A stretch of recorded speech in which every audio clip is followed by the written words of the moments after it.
It's hard to imagine, but there are still people in the world living in very traditional ways. Instead of using electricity or gas, they rely on fire, and their clothing is made from animal skins or leaves. Some of these groups have had contact with the outside world, but choose to keep their unique way of life. Others are fiercely protective of their territory and will do anything to defend it. In this video, you'll discover these remarkable peoples who stick to the age-old traditions of their ancestors and reject modern society. Get ready for an eye-opening experience. Number 10. The Asmat Tribe.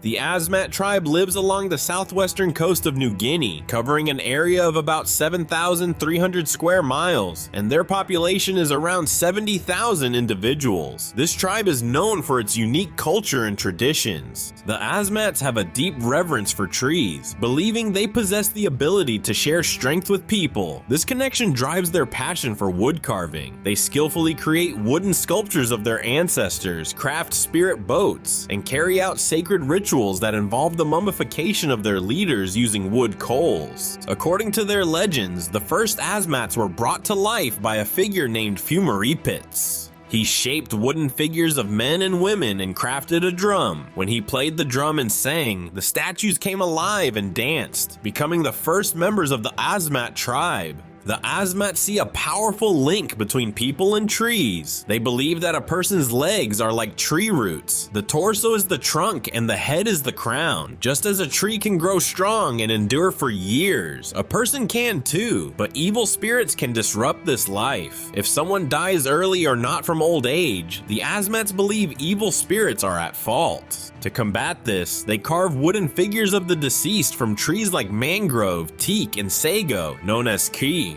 Once these figures are completed, the villagers gather to perform a ritual. They beat drums and dance to help guide the soul of the deceased to the afterlife. Afterward, they take the statue deep into the forest, chop it up, and cover it with palm leaves as part of their customs. In a more troubling part of their history, the Asmats practiced cannibalism until the late 20th century. They believed that the death of a loved one demanded revenge, so they would kill members of other tribes and consume them. The heads of the slain were even used to mark the transition of boys into manhood. However, the Asmats have since re-evaluated these traditions. Recognizing their cruelty, they have chosen to abandon violence and cannibalistic practices, embracing a new path forward. The Asmat tribe's rich traditions and history illustrate their profound relationship with nature, spirituality, and the growth of their community.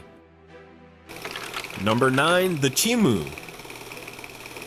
The Chimu, also known as the Kumin, are a vibrant Papuan ethnic group made up of numerous tribes. They primarily inhabit the Kundiawa area, nestled in the central mountains of Papua New Guinea at an impressive height of over 6,500 feet. Their population is around 250,000 people. Over time, the Chimu have become social tribes, eager to engage with the outside world, yet not driven by a desire for modern technology. Among them, some tribes live a more traditional lifestyle, relying on age-old customs. The main activities of the Chimu include farming, hunting, and raising animals. They grow staples like sweet potatoes and coffee, and they raise pigs, chickens, and horses. More traditional tribes still hunt the diverse wildlife found in the tropical forests. Chimu culture is rich with unique rituals and traditions, often focused on banishing evil spirits and honoring the dead. One noteworthy event is the Bugla Gende, held every 5 years, where the Chimu sacrifice thousands of pigs in celebration. Despite these strong traditions, many Chimu people have embraced Christianity, with many belonging to the Catholic and Protestant faiths. Chimu families follow their own customs. Men have their own houses, while their wives and children live in nearby small homes. Historically, polygamy was common, but now monogamous marriages are becoming more standard, with the man typically seen as the head of the household. In recent years, the Chimu have opened up more to outsiders, cooperating with local authorities and welcoming tourists to their lands. Number 8. The Yali.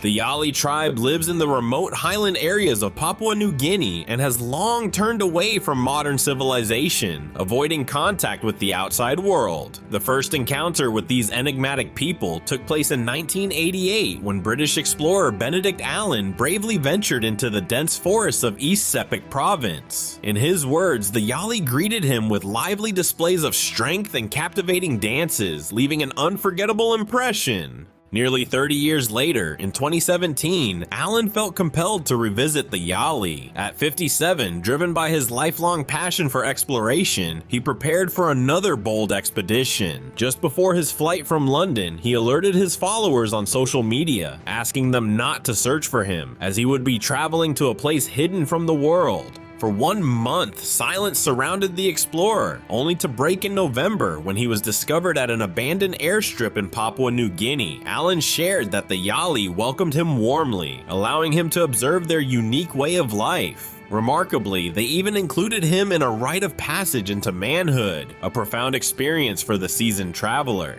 Through the courage and curiosity of Allen, the world learned more about the Yali. These people rely on hunting and gathering, and occasionally raid neighboring tribes. Armed with bows and spears, they hold their traditions, customs, and deep belief in spirits close to their hearts. The Yali cherish their way of life, resisting frequent interactions with outsiders to preserve their unique identity.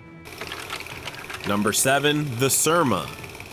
The Surma are a fascinating ethnic group primarily found in Ethiopia, with a small presence in South Sudan. They are made up of 3 tribes, the Turga, Chai, and Baale. Despite their distinctions, these tribes share similar traditions and values. Living closely with nature, the Surma are dedicated to cattle breeding and farming. They strongly resist outside influences as they deeply value their unique way of life. Unfortunately, this has led to conflicts with the governments of Ethiopia and South Sudan, which are often attempting to impose modernity on them, sometimes with tragic consequences. Interestingly, the Surma are not hostile people and occasionally welcome visitors to their land, though they keep many of their customs private. One striking aspect of their culture is how they express themselves through their appearance. Surma individuals often adorn their bodies with intricate scars, floral or herbal designs, and vibrant body paint. Particularly captivating are the traditional adornments of Surma women, who wear multiple rings in their ears and nose, and most famously, a large lip plate, a clay disc that can be over 8 inches wide. The process of fitting this disc is intense. It begins with girls having their lower teeth removed, followed by making a hole in their lip that is gradually stretched using larger discs. In their eyes, the size of the disc enhances a girl's beauty and increases her family's wealth through cattle brought by a future husband. While this may sound shocking to some, Surma girls willingly embrace this practice to enhance their beauty. They view their bodies as a canvas, celebrating their individuality with pride. Each person's unique look is a testament to their artistic spirit, embodying their identity and heritage. Number 6. The Mochin.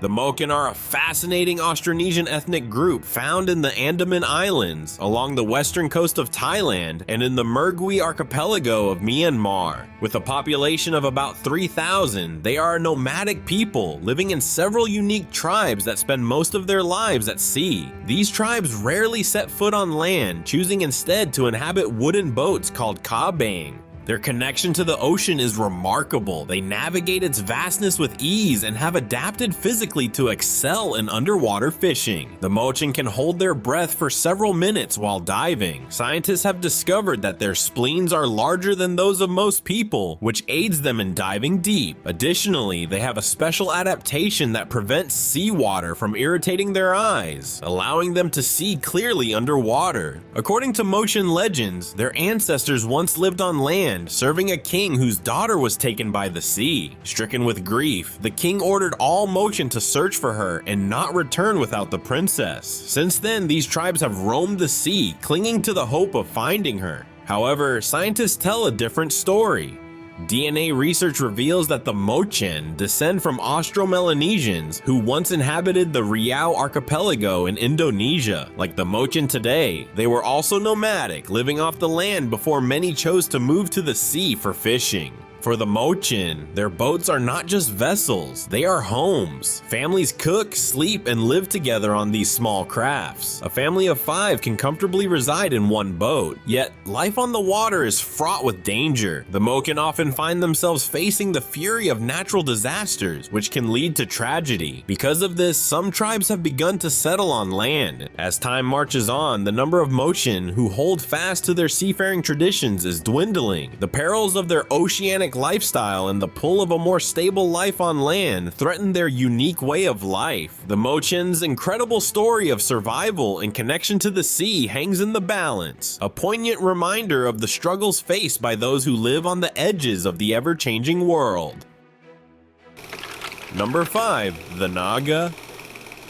You may not have heard of the Naga, a fascinating people with a rich history. They inhabit the thick jungles of northeastern India, along the border with Myanmar. The term Naga doesn't refer to a single tribe, but to a diverse group of about 40 related tribes, totaling about 2 million people. For centuries, the Naga have relied on hunting and farming for their survival. They are renowned for their courage and strength, with tales of warriors who bravely fought tigers in one-on-one battles. Today, they also practice pottery and blacksmithing, showcasing their creativity and skills. In Naga families, men traditionally hold authority, but women have their own roles and responsibilities. They manage the household and raise children. Interestingly, when sons marry, they inherit the family home, while parents move on to build a new house. Though they seem to lead a peaceful life, the Naga have a dark past. Up until the late 20th century, different Naga communities engaged in fierce warfare, often over territorial disputes. When a Naga warrior killed an enemy, he would take the head as a trophy. The more heads a warrior collected, the greater his honor and status within the community. Those who sought glory were often covered in tattoos, marking their bloody achievements. The Naga's story is a testament to resilience and transformation, showing how they have evolved from fierce warriors to the proud, vibrant culture they are today.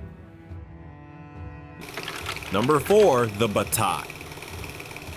The Batak people are the indigenous inhabitants of Sumatra, Indonesia, with their main villages around Lake Toba. Surprisingly, they trace their roots back to tribes from northern Myanmar, meaning their ancestry goes all the way back to the Himalayas. This division dates back to the Neolithic era, and ever since, the Batak have called Sumatra their home. The Batak people are known for their unique culture. They continue to engage in traditional activities like hunting, farming, gathering, and raising animals. Rituals honoring their ancestors remain a vital part of their lives, especially when it comes to their beliefs about the afterlife.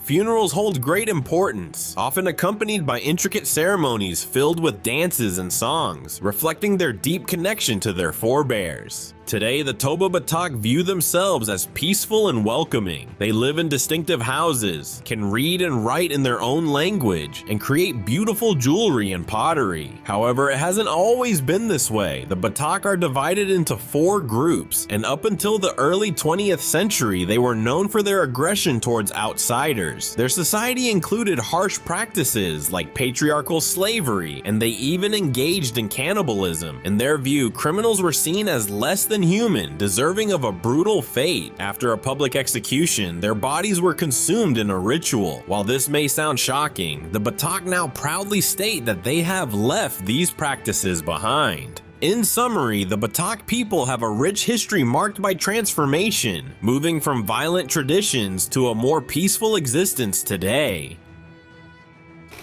Number 3. The Altai Kazakhs.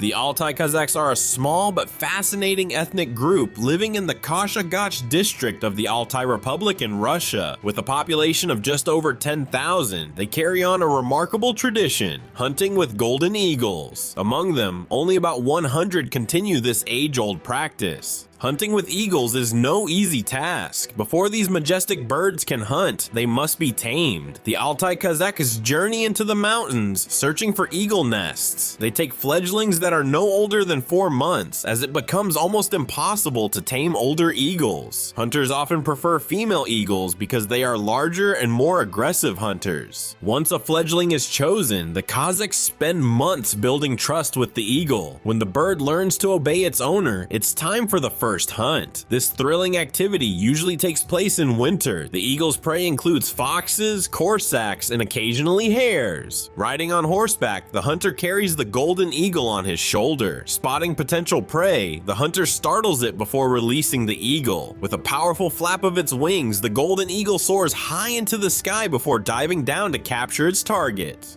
This partnership is profound. Eagles develop a strong bond with their hunters and genuinely enjoy the hunt. After 6 to 8 years, the hunters release the eagles back into the wild to let them continue their lives and reproduce. Despite their short time with humans, golden eagles can live up to 30 years in the wild, so this brief period of companionship doesn't harm their future. The tradition of hunting with golden eagles dates back to the 10th century when the Khitan, a nomadic people from Manchuria, first practiced it. Today, the Altai Kazakhs are working hard to preserve this remarkable heritage, ensuring that its secrets and skills are passed on to the next generation.